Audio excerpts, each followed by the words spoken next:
نحمدہ ونصلی علی رسولہ الکریم اما بعد فاعوذ باللہ من الشیطان الرجیم بسم اللہ الرحمن الرحیم۔ حاضرین و سامعین السلام علیکم ورحمۃ اللہ وبرکاتہ۔ اس وقت ہمارے ساتھ معروف دینی اسکالر مولانا محمد اسحاق صاحب تشریف فرما ہیں۔ وہ انشاءاللہ العزیز کچھ ہی دیر کے بعد آپ کی ای میلز کے جواب دیں گے۔ پروگرام سے پہلے چند گزارشات سن لیجئے کہ سوالات لکھتے وقت عبارت درست لکھیے اور الفاظ کے درمیان سپیس لازمی دیں۔ سوالات پڑھنے میں دشواری ہوتی ہے، بعض سوال تو بالکل سمجھ نہیں آتے، ایسے سوال چھوڑ دیے جائیں گے۔ شیعہ سنی اختلافات سے متعلق سوالات سے شدید احتراز کیجیے۔ پچھلے پروگراموں میں اپنے سوال کے جواب تلاش کر کے سنے جا سکتے ہیں۔ بار بار ایک ہی طرح کے سوال دوبارہ نہیں پوچھے جائیں گے، اس کے لیے آپ کو ہماری ویب سائٹ پر رجوع کرنا ہوگا۔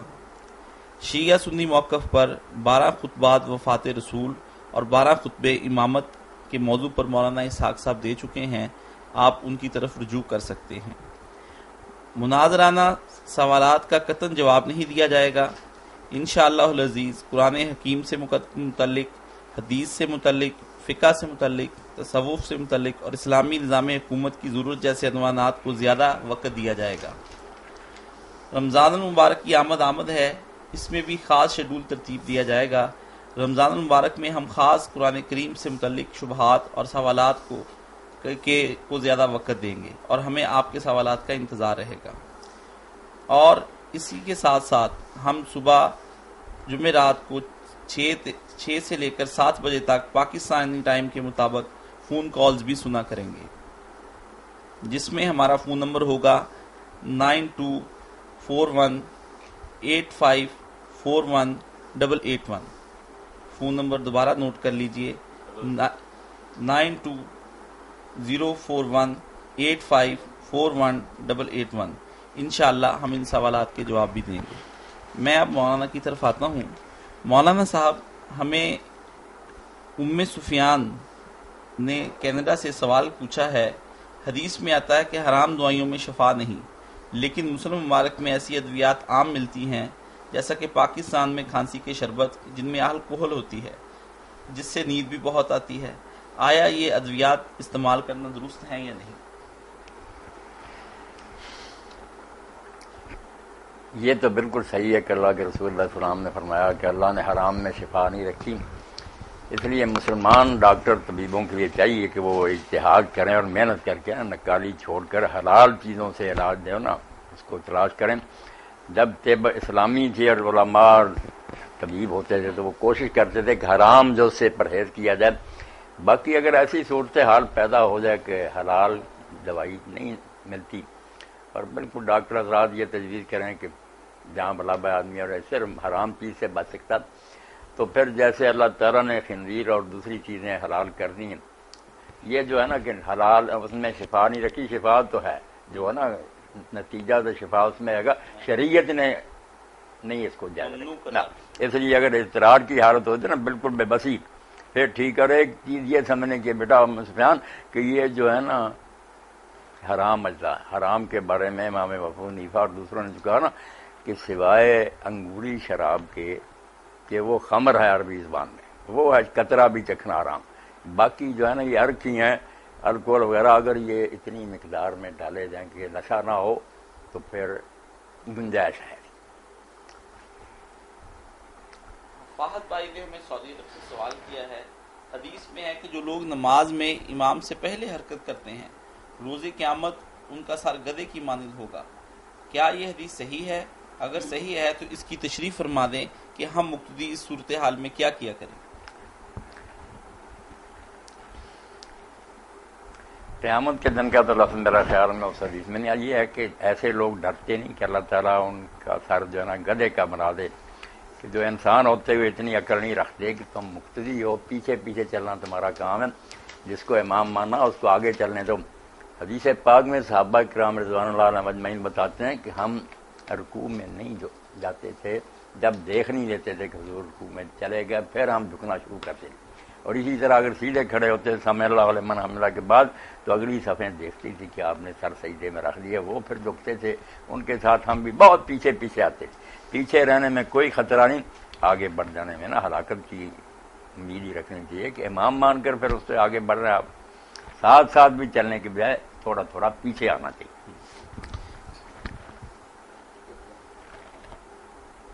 ایک خاتون محترمہ ہنا نے یہ پوچھا ہے، کیا احادیث میں الو کی نحوست کا ذکر آیا ہے؟ اور یہ بھی ساتھ بتا دیں کہ ماہ سفر کی نحوست سے کیا مراد ہے؟ یہ سارے توہمات ہیں، زمانہ جاہلیت کی یادگاریں ہیں کہ لوگ سفر کے مہینہ کو نہ منحوس سمجھے، حالانکہ آپ نے صاف واضح فرمایا لا سفر، صحیح بخاری کی حدیث اور دوسری کتابوں میں کہ یہ سفر کا جو نا تصور کہ یہ منحوس ہے، اس میں شادی نہیں کرنی چاہیے، یہ نہیں کہ سب غلط ہے، یہ سفر کی نحوست کوئی شاید۔ اور اسی طرح الو بیچارہ بھی جو بدنام ہو گیا نا کہ الو کسی جگہ آ جائے اور وہ رہ جائے تو پھر وہ نا مکان برباد ہو جاتے ہیں، وہ گھر اجڑ جاتے ہیں، یہ بھی اس غریب کے پیچھے خواہ مخواہ کی تہمت لگا رکھی ہے۔ الو بیچارہ کچھ نہیں کرتا۔ یعنی الو سے مجھے یاد آیا، کرو درمیان میں ایک بات ہے، فضول سوالوں کی بات کہ مغل دربار تھا، شاہ اسماعیل بھی وہاں بیٹھے تھے، تو بحث چل رہی تھی کہ الو حلال ہے یا حرام، تو دیر تک بات ہوتی تھی، کوئی حلال کہنے والے کو حرام، آخر میں بادشاہ نے پوچھا کہ شاہ صاحب آپ کیا کہتے ہیں، تو آپ نے میں الوؤں کی بحث میں نہیں پڑا کرتا۔ یہ بحثیں کرنے والے پھر شاہ صاحب کی زبان میں الو ہی ہیں، ایسی ہیں چیزیں جو باقی بہت اچھا کیا میری بہن نے کہ یہ الو بیچارے کو نہ بدنام کریں، اس کے آنے سے کوئی نحوست نہیں ہوتی، اللہ کا ایک پیدا کیا جانور، اور سفر کے مہینے میں کوئی نحوست نہیں۔ ایک سوال ہمیں مولانا یو اے ای سے آیا ہے جس میں یہ بھی ہے کہ کیا مرگ کے بعد رسم کل کروانا جائز ہے یا نہیں؟ دین تو وہ ہے جو اللہ کے رسول علیہ السلام نے ہمیں دیا اور جس پر آپ کے بعد صحابہ کرام رضوان اللہ علیہم اجمعین نے عمل کیا، اس میں تو مرنے کے بعد ایسی کوئی شے نہیں کہ کسی خاص دن لوگ اکٹھے ہوں اور کھانے پکائے جائیں یا کچھ چیزیں ہوں جس پر پڑھا جائے اور اشارے ثواب کیا جائے، تو یہ بے بنیاد ہی کہنا چاہیے، اس کو دین میں ایک اضافہ ہی ہے، بدعت ہی۔ باقی جانے والوں کے لیے دعا سے غفلت نہیں کرنی چاہیے، آدم علیہ السلام سے لے کر نا جو جا چکے ہیں اور جو آئندہ بھی جانے والے ہیں، ہم سب کا کام ہے کہ ہم ان کے لیے نا بخشش کی دعا کریں۔ ایک حدیث پاک میں آتا ہے کہ اگر کوئی شخص ایک مرتبہ کہے نا اللہ مغفر للمؤمنین والمؤمنات والمسلمین والمسلمات، تو حضرت سیدنا آدم علیہ السلام سے لے کر قیامت تک جو آخری مومن مرے گا نا ان سب کی گنتی کے برابر اللہ تعالیٰ اس کے نام اعمال میں نیکیاں لکھ لیتا۔ یہ بڑی بات ہے، ساری دنیا کے مسلمانوں کی اسے فکر ہے، جو ہوگا جو ہونے والے ہیں، اللہ مغفر للمؤمنین والمؤمنات والمسلمین والمسلمات۔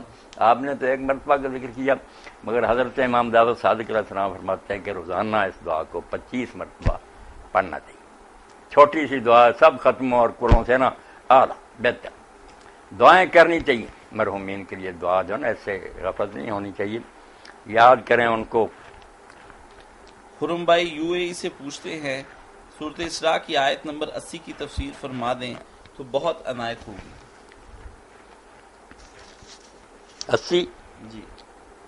وَقُلْ رَبِّ أَدْخِلْنِي مُدْخَلَ صِدْقٍ وَأَخْرِجْنِي مُخْرَجَ صِدْقٍ وَاجْعَل لِّي مِن لَّدُنكَ سُلْطَانًا نَصِيرًا۔ سورہ اسراء جس میں یہ آیت آئی نا، معراج شریف کے بعد اللہ کے رسول علیہ السلام کو اللہ تعالیٰ نے یہ سورت نازل کر کے آئندہ کے حالات کے لیے ہدایتیں دے دی۔ معراج جو ہے نا یہ سمجھیں مدینہ کی زندگی اور مکی زندگی کے درمیان ایک حد ہے، مکی زندگی کا خاتمہ ہو رہا تھا 12 ہجری میں، 12 نبوت میں ہوا، اور مدینہ شریف کے لوگوں سے مادہ ہو گیا تھا، آپ ان قریب وہاں منتقل ہونے والے تھے، اس لیے سورت میں پھر اپنے شاہی دربار میں بلا کر اللہ نے جو منشور تھا نا کہ مدینہ میں جو اسلامی ریاست قائم ہوگی اس میں کیا کیا بنیادی اصول ہوں گے وہ آپ پڑھتے جائیں، اس میں اللہ تعالیٰ نے اپنے ساتھ میرے ساتھ شریک نہ کرو، پھر والدین کے ساتھ سلوک، سارا کچھ بیان کر دیا۔ تو آپ نے جب مکہ سے نکلنا تھا اور مدینہ جانا تھا تو یہ ہجرت کی آیت جو نا آپ کو سکھائی گئی پھر کہ آپ جب چلیں یہاں سے وَقُلْ رَبِّ أَدْخِلْنِي مُدْخَلَ صِدْقٍ، اے اللہ جس جگہ میں جا رہا ہوں میرے لیے ایک بہترین اور پائیدار ٹھکانے میں مجھے داخل کرنا۔ مدینہ کے لیے پہلے یعنی ہجرت کے بعد جو مستقر اور مقام بننا تھا نا اس کو یاد کیا کہ جہاں میں نے جا کر کام کرنا وہاں میرا داخلہ شاندار ہو، اور مکہ سے بھی مجھے نکالنا تو شاندار طریقے سے نکالنا، یہاں سے میرا نکلنا تو عزت و آبرو کے ساتھ ہو۔ اس لیے ساری کوششوں کے باوجود کہ کفار مجتمع تھے، آپ کو قتل کرنے کے لیے اکٹھے ہوئے تھے، مکان گھیرا ہوا تھا، مگر اللہ تعالیٰ نے ایسا سامان کیا، پھر وہ غار کے دروازے پر بھی آہستہ آہستہ کوئل گاتے پہنچ گئے، کچھ نہیں آپ کا بگاڑ سکے۔ جو دعا تھی نا کہ مدینہ میں داخل کرنا تو شاندار طریقہ، وہ بھی دیکھیں کہ روز مدینہ کے لوگ آ کر نہ صفیں باندھ کے کھڑے رہتے تھے آپ کے انتظار میں، دوپہر ڈھلتی واپس ہو جاتے۔ اس دن بھی واپس ہونے لگے تھے جبکہ ایک یہودی اپنے قلعہ پر کھڑا تھا، اس نے کہا مسلمانوں تمہارے پیشوا آ گئے، تو نعرہ ہے اللہ اکبر ہوا، اور حضور کو پھرنا بڑی عزت اور آبرو کے ساتھ سارے صحابہ کرام لے گئے ہیں۔ اور آگے اللہ تعالیٰ نے فرمایا وَجَعَلْ مِن لَّدُنْكَ سُلْطَانًا نَصِيرًا، اب مغلوبیت کا زمانہ ختم ہونے والا ہے، آپ کو حکومت عطا ہونی ہے، اسلامی حکومت کی بنیاد رکھنی ہے۔ اس کے لیے دعا سکھائی گئی کہ آپ اللہ تعالیٰ سے یہ دعا کرتے رہیں کہ اللہ تعالیٰ مجھے ایک ایسا اقتدار دینا جو میرا مددگار ثابت ہو، پھر کوئی مشکل راستے میں نہ آئے۔ تو یہ ہجرت کی آیت ہے، مکہ سے نکلنا بھی آبرو کے ساتھ ہو، مدینہ میں داخلہ شاندار ہو، اور پھر اپنی طرف سے مجھے ایسی قوت اور اقتدار اور سلطنت دینا جو میرے مشن کے لیے میری مددگار ہو۔ اللہ نے یہ سب دعائیں قبول کی۔ ماشاء اللہ۔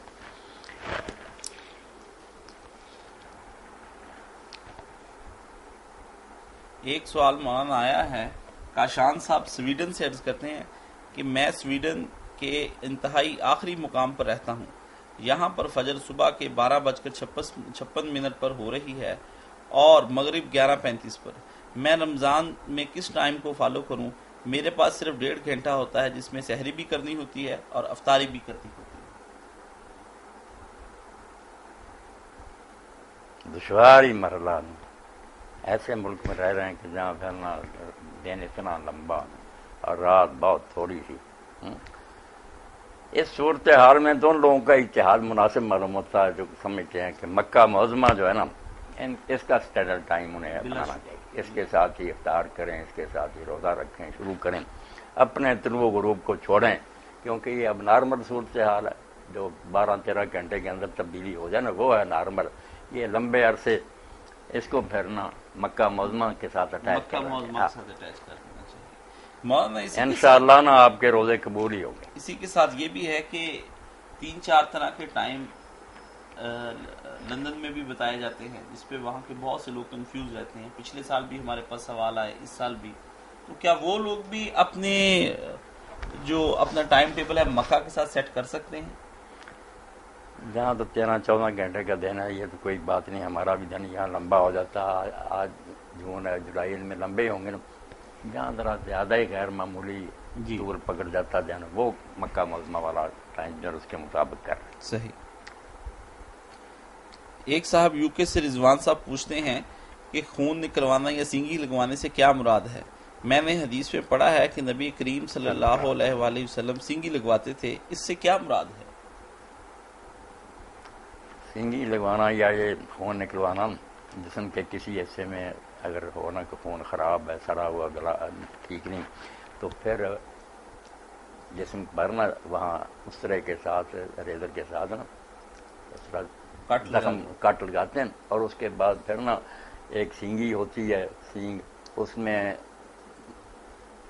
ماچس کے ساتھ نا آگ جلا کر اس میں سے ہوا ختم کر دیتے ہیں، ٹھیک ہے، پھر اس کو جب اس پر زخم پر لگاتے ہیں نا تو وہ بالکل دباؤ پڑنے ساتھ چمڑ جاتا ہے اور گوشت اس میں اوپر چڑھ جاتا ہے، ہاں کافی دیر تک پھر وہ نچوڑ لیتی ہے نا گندا خون، پھر وہ آہستہ سے اس کو اتار لیتے ہیں اور وہ خون باہر گرا دیتے ہیں۔ یہ حجامت عربی زبان کہلاتا، اور یہ سینگی لگوانا بھی، فسد کھلوانا بھی کہہ دیتے ہیں۔ ٹھیک ٹھیک ٹھیک۔ اللہ موجودہ دور میں تو مولانا یہ طریقہ علاج جو ہے وہ نئے نئے طریقے نکل آئے، آگے ہیں، ٹھیک ہے۔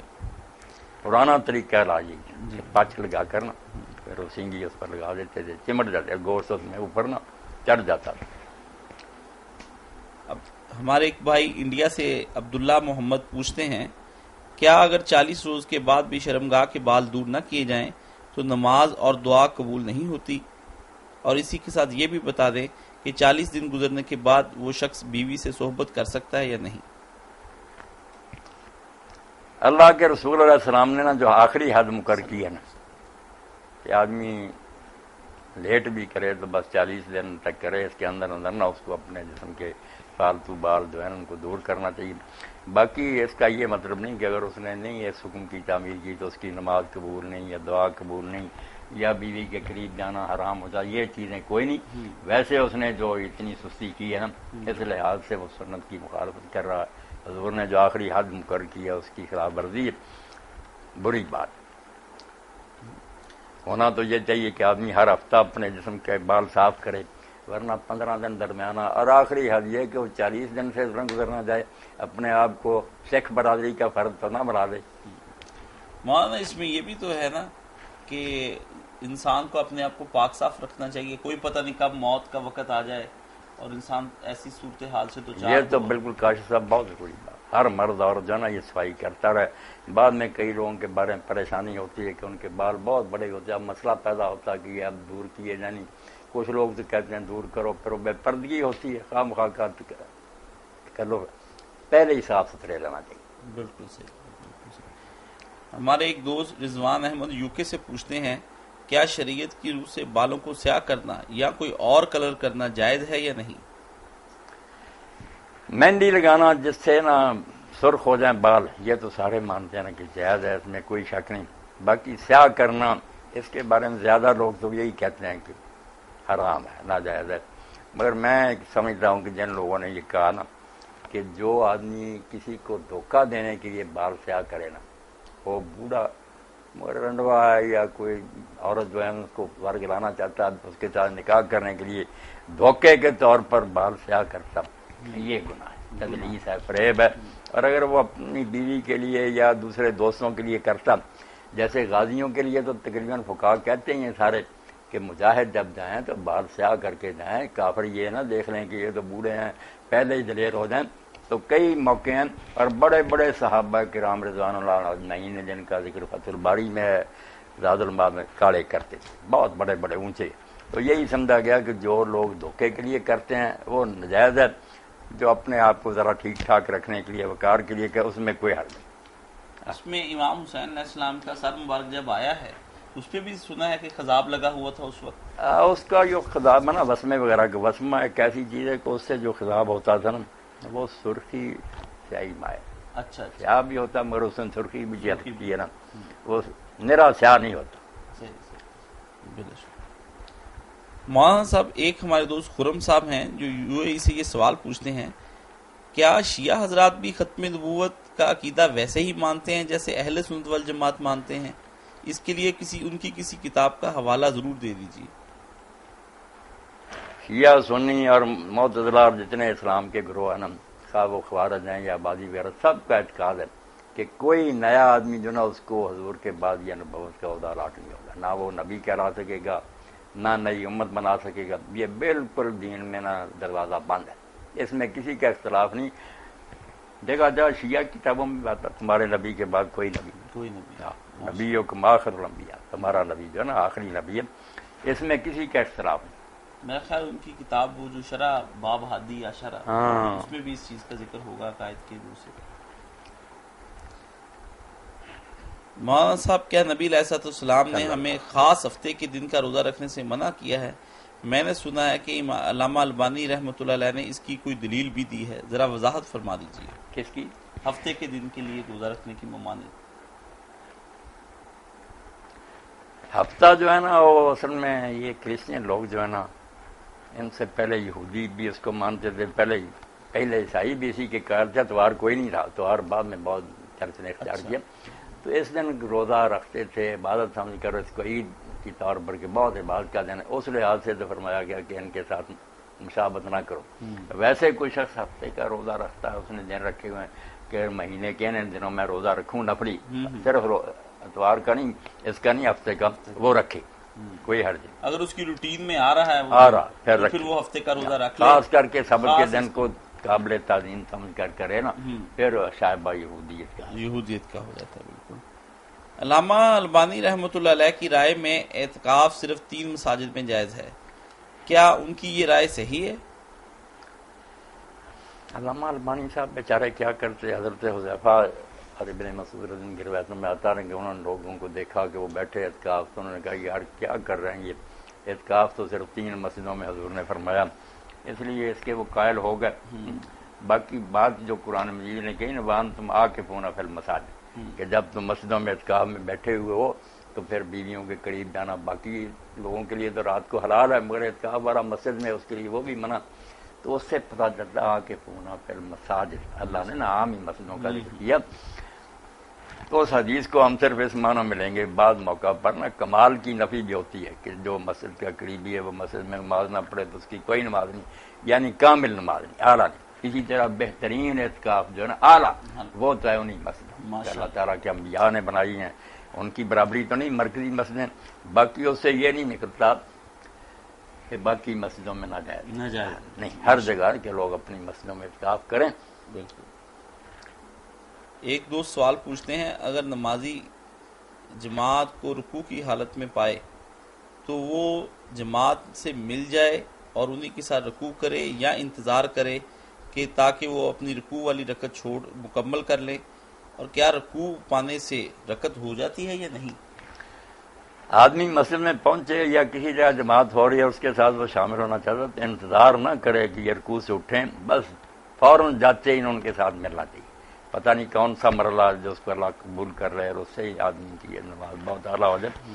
جاتے ہی فوراً اللہ اکبر کہیں، رکوع میں چلے جائیں، اور رکوع میں اگر شامل ہو گیا تسلی سے آپ نے رکوع ان کے ساتھ کر لیا تو آپ بالکل مطمئن رہیں کہ آپ کی وہ رکعت ہو گئی، دوبارہ پڑھنے کی ضرورت نہیں۔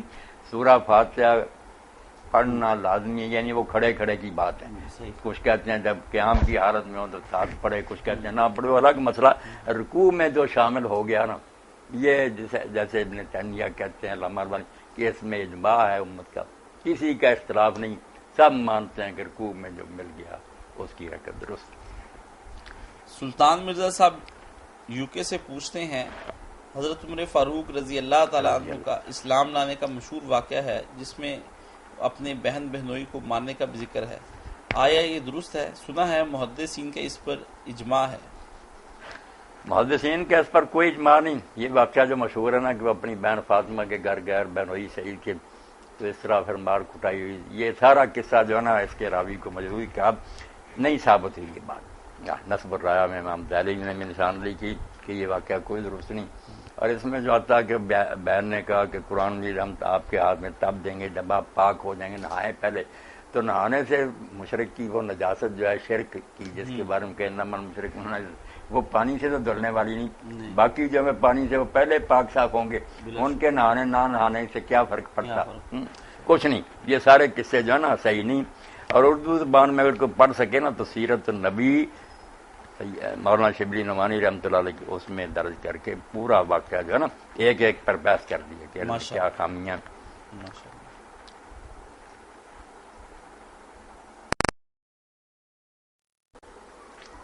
مولانا صاحب سید اسد بخاری حدود کے بارے میں ایک سوال پوچھتے ہیں، قرآن کریم میں زنا کے ثبوت کے لیے 4 گواہوں کو لانے کا حکم دیا جاتا ہے، لیکن اگر کسی عورت سے زنا بالجبر ہو جائے اور وہ حاملہ ہو جائے تو شریعت اسلامی اس مسئلے کو کیسے حل کرے گی؟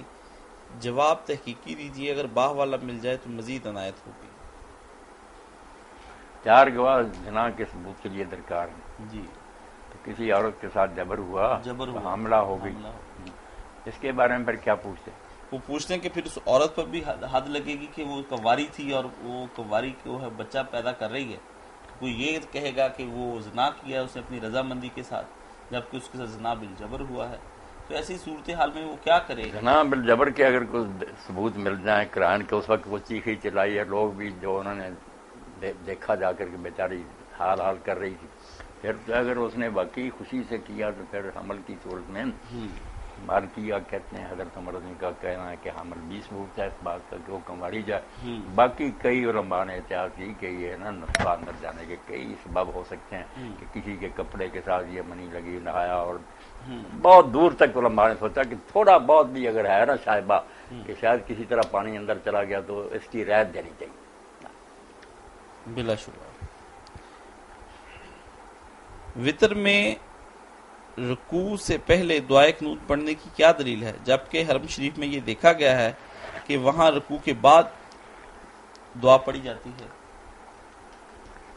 پہلی بات تو یہ ہے کہ وطر میں قنوت جو ہے نا، جس طرح ہمارے حنفی حضرات کہتے ہیں کہ واجب ہے، اگر نہ پڑھے تو پھر وطر ہی نہیں ہوتی، اس کی کوئی دلیل نہیں۔ اچھا، یہ وجوب کی دلیل کہ لازم ہے، لازم کوئی نہیں، بلکہ بہت کم ثبوت ملتا ہے کہ اللہ کے رسول نے یہ قنوت پڑھی ہے، تو جائز ہے، پڑھے تو اچھا، اگر چھوڑ بھی دے کوئی حرج نہیں۔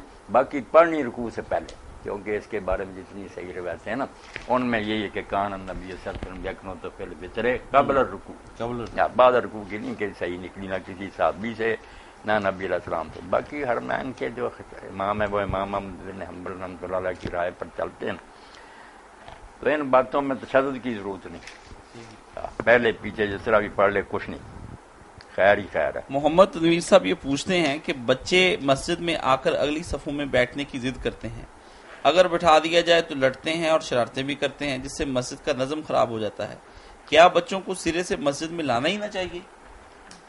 جو بہت ہی چھوٹے بچے ہیں جن کو ذرا ہی نہیں پتا کہ کیا ہے یہ مسجد، ان کو تو لانے سے پرہیز ہی کرنا چاہیے، سوائے شور و غل کے اور کیا ہوگا۔ اور جو تھوڑے بہت 7 سال کے اوپر ہو گئے ان میں کوئی شعور و سمجھ ہے، ان کو نہ روکیں، ورنہ پھر ذرا سخت ہو گیا نا، جیسے نرم ٹہنی کو آپ جدھر چاہیں موڑ لیں، بڑی ہو جائے موڑنا مشکل، ٹوٹ جاتی ہے۔ بچوں کو پہلے نہیں لائیں گے، پھر گھسیٹنا شروع کریں گے مسجد کی طرف، پھر نہیں روک کریں، لایا کریں۔ حضور کے دور میں بھی آتے تھے، باقی پیچھے صف ہو، مرد ہوں، پیچھے بچے ہوں، اس کے بعد عورتیں، ٹھیک ترتیب تو یہی ہے۔ مگر بچوں کے بارے میں دیکھنے میں آیا نا کہ یہ شرارتیں شروع کر دیتے ہیں آپس میں بچے جو ہوتے ہیں، اس لیے چاہیے یہی کہ مرد اپنے اندر ان کو داخل کریں، اور ایک لڑکا پھر کوئی بڑا آدمی ادھر بھی بڑا، پھر ادھر بچوں میں تھوڑا تھوڑا نا فاصلہ کر دیں، تاکہ یہ شرارتیں بھی نہ کریں اور مسجد میں آنے کا بھی نا شوق بڑھ جائے۔ مولانا صاحب بہت شکریہ، آپ نے اپنے قیمتی وقت سے ہمیں یہ اتنا وقت دیا ہے۔ اسی کے ساتھ ہم اپنا آج کا پروگرام ختم کرتے ہیں، انشاءاللہ اگلی ملاقات تک کے لیے ہمیں اجازت دیجیے۔ خدا حافظ و ناصر۔